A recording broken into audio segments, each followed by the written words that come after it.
Hi friends. मागे एकदा मी कुडाच्या शेंगांची भाजी दाखवली होती. आज आपण पाहणार आहोत भारंगीची भाजी. आपण नेहमीच आपल्या आहारामध्ये पालेभाज्यांचा समावेश करतो. काही भाज्या शेतामध्ये येतात, उत्पादित केल्या जातात, तर काही रानामध्ये, जंगलामध्ये आपोआपच उगवल्या जातात.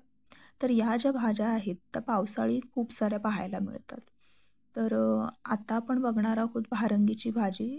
तर या भाज्या पावसाळ्याच्या सीझनमध्ये मार्केटमध्ये पण पाहायला मिळतात किंवा काही लोक रानात जाऊन स्वतः आणतात. तर आम्ही ही भारंगीची भाजी आणली. ती स्वच्छ आधी निवडून घेतली, धुवून घेतली.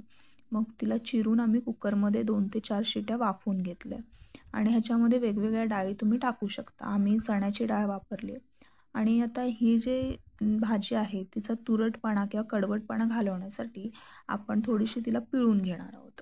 आणि सर्वप्रथम ही भाजी वाफवून घेऊन आम्ही ती थोडी पिळून घेतली आणि त्याच्यामध्ये नॉर्मल मसाले म्हणजे आपलं तिखट, हळद, त्याच्यानंतर तिळकूट असेल तर तिळकूट टाका आणि खूप सारा कांदा आणि लसूण घ्या. आता ही जी भारंगीची भाजी आहे ती रानभाजी खूप बहुगुणी आहे. म्हणजे सर्दी, ताप, दमा, खोकला, पोट जड होणं, पोटातली जंत अशा अनेक आजारांवर उपयोगी आहे. आणि या वनस्पतीची पानच नाही तर फुलं आणि मुळंसुद्धा खूप उपयोगी आहेत.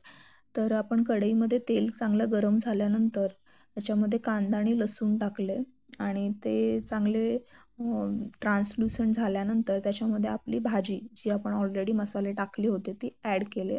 थोडंसं पाणी शिंपडा आणि मस्त त्याला 5 ते 10 मिनटं वाफवून काढा.